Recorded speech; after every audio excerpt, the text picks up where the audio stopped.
já percebeu como os seus sentidos são soberanos sobre você? Por exemplo, você é capaz de tapar os ouvidos e deixar de ouvir? Você é capaz de fechar os olhos e deixar de ver? Ou de prender o seu nariz para não sentir um odor desagradável? Ou talvez encostar em algo quente e não se sentir queimando? Ou de colocar uma colher de açúcar na sua língua e não sentir o sabor irritantemente doce? Ou seja, você não consegue sobrepujar os seus sentidos. Eles estão ali para absorver tudo do mundo, quer você queira, quer não. E ainda que você tenha uma péssima memória, você não consegue se esquecer nada do que você assimila, de tudo que os seus sentidos captam do meio externo. Então, significa que nós somos reféns dos nossos sentidos? Sabe o que parece? Aquela mão de que nos falava o grande poeta Augusto dos Anjos. A mão que afaga é a mesma que apedreja, porque os nossos sentidos, eles são maravilhosos e eles nos permitem absorver toda a informação do mundo, das pessoas, dos ambientes e com isso aprender, ser alegre, sentir prazer. Mas também são terríveis, porque nós não conseguimos nos livrar deles, por mais que a gente não queira ou não deva captar certas informações. E isso nos faz aprender de um jeito nada agradável, ficar triste, sentir dor. E assim, os nossos sentidos, eles podem se tornar a porta de entrada iluminada para as nossas crenças potencializantes, como também eles podem se tornar a porta de entrada escura para as nossas crenças limitantes. Então, eu vou apresentar aqui para você como é que funciona esse mecanismo de absorver as informações do meio externo e transformar essas informações em crenças. E eu também vou mostrar a importância do observador como aquele que cria sua própria realidade a partir das suas crenças.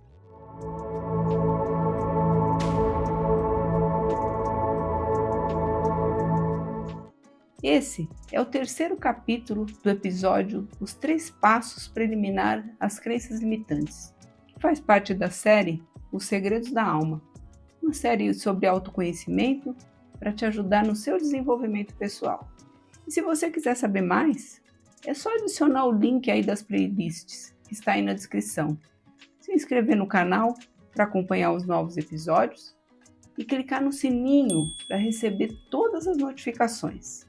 Antes de começar, eu aproveito para te lembrar de dar aquele like iluminado, de se inscrever no canal se você for novo por aqui e de escrever aí nos comentários as suas impressões, dúvidas e sugestões de novos temas que você gostaria de ver aqui no canal. Sua participação é muito importante para nós sabermos se esse conteúdo está ajudando realmente você.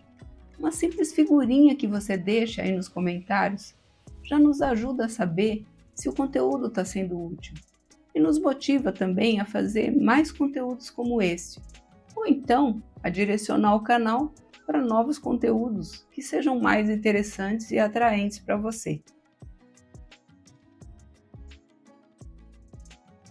As crenças se instalam em nós por meio dos nossos sentidos e, portanto, da observação do que acontece ao nosso redor.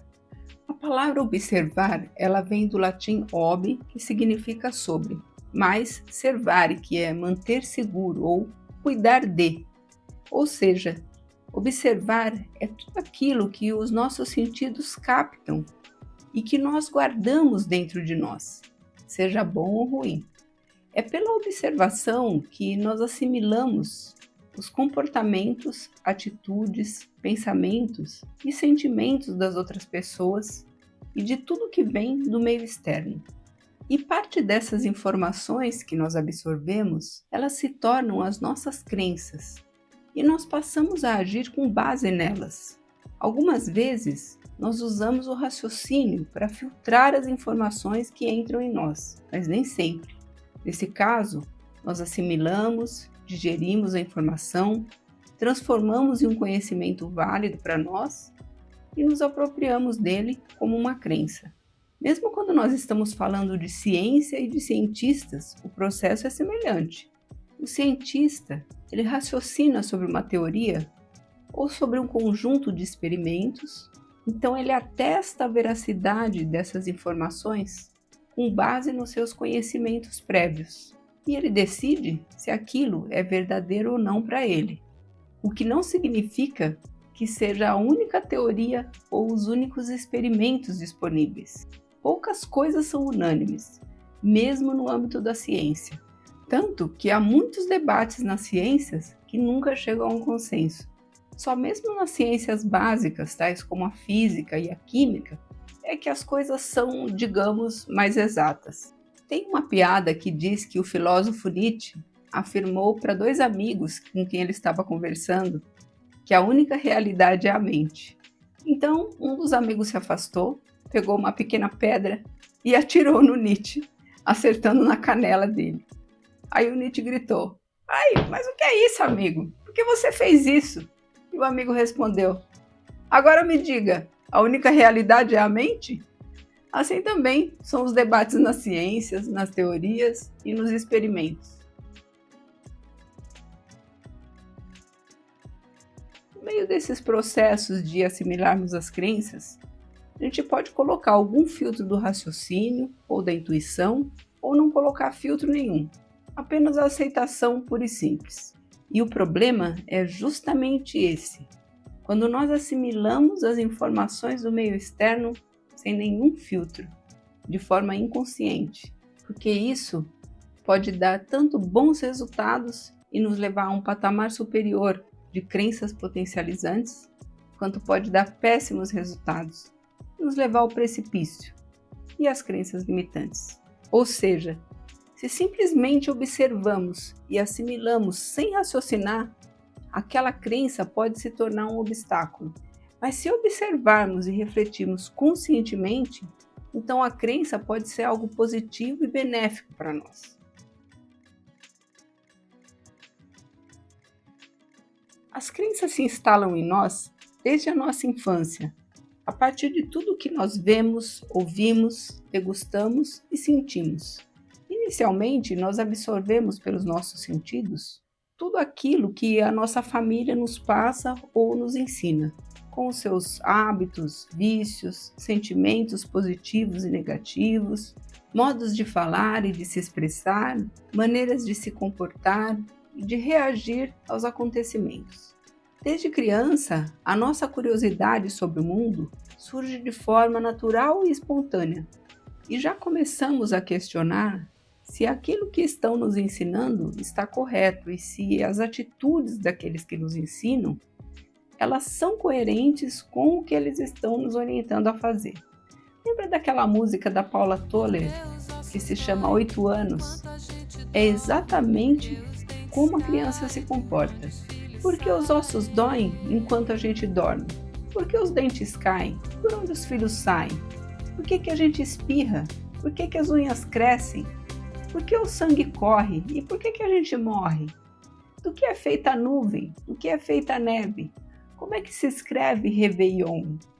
Assim, a criança começa a observar, a perguntar, a raciocinar, a absorver e, por fim, a formar as suas crenças sobre a vida e sobre o mundo, que podem ser ou não verdadeiras, que podem ser fortalecedoras ou limitantes. Com isso, a inconsistência nos comportamentos e atitudes dos pais, tutores e daqueles em quem a criança se espelha é um fator muito relevante que pode gerar crenças limitantes na criança. Outro fator importante que pode interferir no desenvolvimento do indivíduo é a comparação. A criança ela pode começar a se comparar com as pessoas que são próximas, em geral, as da mesma idade, por exemplo, os irmãos ou os amiguinhos. E isso pode levar essa criança a complexos de inferioridade, de superioridade, baixa autoestima, competição não saudável, entre outros sentimentos que podem se tornar crenças limitantes. Na adolescência, os questionamentos são mais profundos, porque o adolescente está tentando formar o seu referencial de mundo. E ele quer ser alguém autêntico. Normalmente, ele não fica satisfeito com o que foi ensinado a ele desde a infância. Ele quer mais, ele quer ir além, ele quer ser alguém especial. E ele passa a ter mais contato com o mundo externo, fora do ambiente familiar.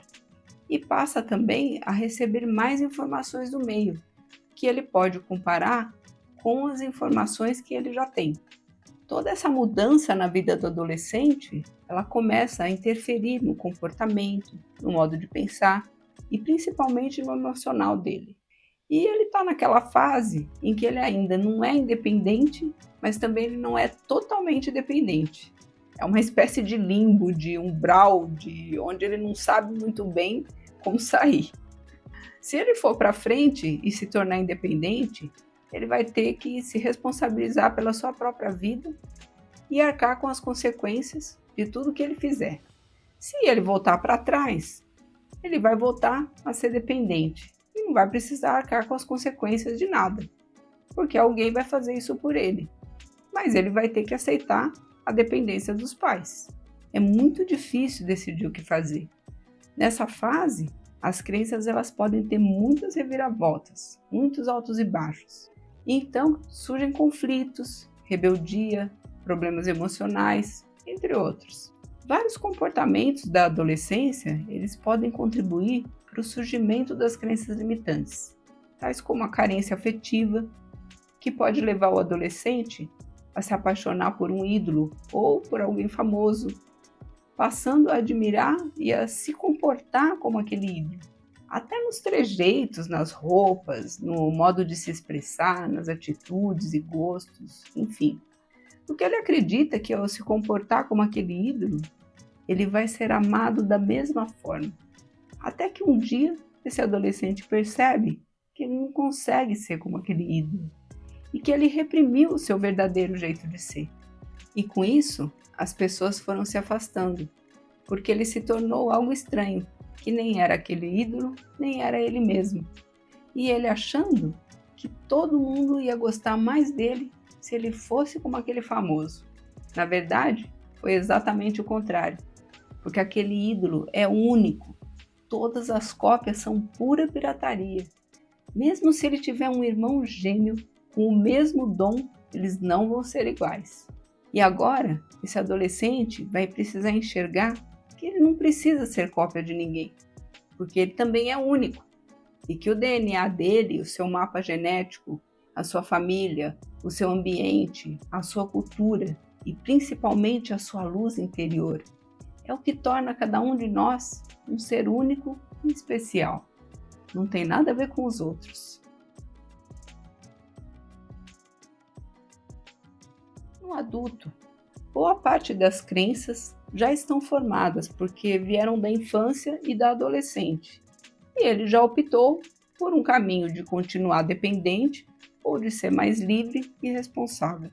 Infelizmente, uma parte dessas crenças vem da observação do meio externo e nós aceitamos sem muito critério. E vamos vivendo, anestesiados com as crenças, até que elas se tornam limitantes. E depois que a pessoa chega à maturidade, é muito difícil ela deixar as crenças de lado, porque ela realmente acredita que aquilo faz parte da sua personalidade, que ela é tudo aquilo que ela absorveu. E isso se torna uma verdade absoluta. Por isso é tão difícil a gente se livrar das crenças limitantes. Assim, tudo que nós precisamos é remover as camadas e mais camadas de informações que nós absorvemos e que já não fazem mais sentido nenhum para nós.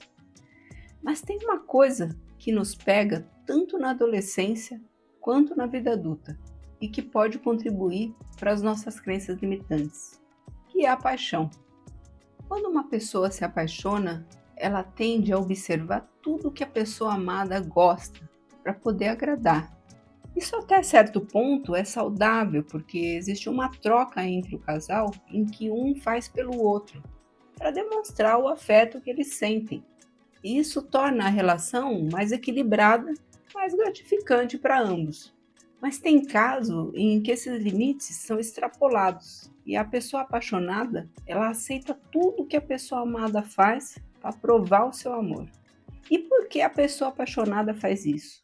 Porque ela tem carência de amor. Na verdade, boa parte dos nossos problemas e até das nossas crenças limitantes tem muito a ver com a carência afetiva. E por que a pessoa apaixonada precisa tanto do amor do outro? Porque ela não ama a si mesma. Assim, ela deixa de se comportar como ela realmente é e satisfaz os caprichos do outro para ser amado. E aí o que acontece? Se o João gosta da Maria por ela ser como é, mas a Maria deixa de ser ela mesma para agradar o João não vai mais gostar da Maria, porque a Maria deixou de ser ela mesma para ser a sombra do João. Logo, a pergunta que não quer calar: quando você deixa de ser autêntico para agradar uma pessoa, o que mais a pessoa vai gostar em você? Não tem mais nada aí para ela gostar, porque você vai ser só um reflexo da pessoa. E já era o relacionamento. Muitos relacionamentos acabam por essa pequena crença limitante de que o outro tem que me amar para eu me sentir amado, não eu mesmo. Mas lembre-se que paixão e amor são sentimentos bem diferentes. A paixão é quando você acredita que o outro pode completar você. É como se você fosse uma lâmpada apagada ou fraquinha, e o outro é uma lâmpada forte que vem para alimentar você. Você fica dependente. E às vezes ele também é uma lâmpada fraquinha que você vai alimentar. São os casos de paixão mútua, em que um alimenta o outro, mas ainda é uma dependência e uma escassez mútua. Amor é diferente. É a união de duas forças, de duas energias, de duas lâmpadas. Cada um tem a sua própria luz. E as duas juntas iluminam um espaço bem maior. O amor entre dois seres é algo que se expande e ilumina tudo ao redor. Se isso não acontece, é porque não é amor, e sim paixão ou alguma outra coisa. Então, o amor não pode vir dos outros para te preencher. Ele tem que vir de você mesmo. E quando você se ama, você se ilumina, sua energia aparece, sua luz aparece. Só então é que você pode ser realmente amado pelos outros, porque eles conseguem ver a luz em você. Por isso é que nós precisamos ser muito cuidadosos ao observar, raciocinar e selecionar o que vem de fora para definirmos as nossas crenças. Nós precisamos estar muito centrados para não sermos influenciados pela comparação com os outros e principalmente pelas nossas carências. Em geral, o nosso sistema de crenças é o conjunto de regras que nós criamos sobre como nós devemos pensar e nos comportar no mundo. E isso forma a nossa personalidade, ou o nosso ego, que está sempre voltado para fora, querendo suprir suas necessidades e desejos. E como o ego se realiza? Ele busca o sucesso, o prazer, o relacionamento, as coisas materiais. E quando nós começamos a jornada pela realização dos nossos desejos, em geral, é o momento em que as crenças limitantes vão nos incomodar. Porque algumas daquelas regrinhas que nós criamos na nossa cabeça, elas começam a não funcionar muito bem para atingirmos os nossos objetivos. Fazendo uma síntese, nós chegamos ao mundo com os nossos sentidos e nos tornamos os observadores de tudo ao nosso redor. Nós absorvemos as informações do meio, transformamos essas informações em conhecimentos e transformamos esses conhecimentos em valores que vão nortear a nossa vida. Esses valores se tornam as nossas crenças e algumas dessas crenças se tornam limitantes quando tentamos atingir algum objetivo. Por isso, a observação é uma chave muito importante como um mecanismo de formação das crenças limitantes. Se nós considerarmos a física quântica do Amit Goswami, ele nos fala sobre o efeito do observador. Isso significa que o ato de observar algo, ele transforma possibilidades quânticas em experiências reais na consciência desse observador.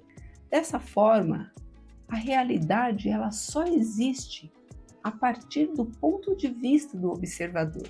Ou seja, quando você observa as pessoas, as coisas e as situações, você absorve e tira as suas próprias conclusões. E com isso, a realidade passa a ser aquilo que você criou a partir da sua observação. Nessa teoria, você se torna um co-criador da realidade, porque você se torna um criador juntamente com o divino. Por isso é muito importante que a observação e a aceitação dos valores como crenças, elas sejam feitas de forma consciente. Porque se você observar a realidade e interpretar de uma forma negativa, você vai passar a ter mais dessa realidade negativa. Você vai magnetizar para você tudo aquilo que vem a confirmar essa interpretação distorcida que você faz do mundo.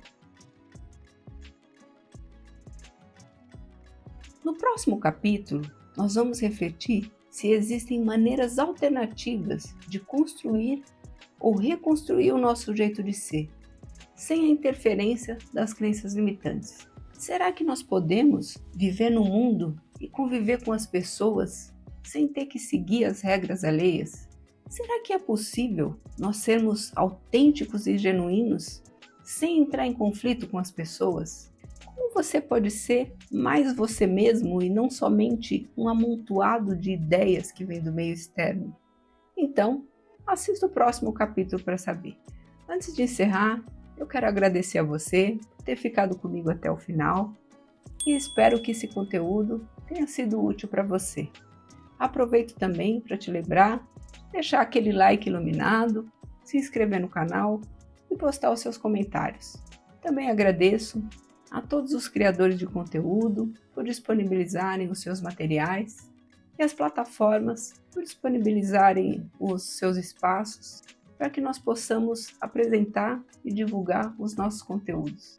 Desejo a todos os seres uma vida plena, com muita luz, e que você siga o seu caminho na mais santa paz. Namastê!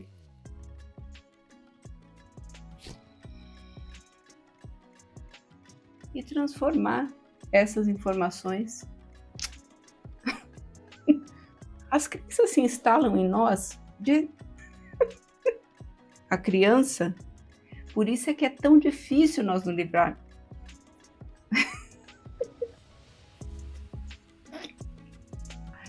Por isso que é tão difícil.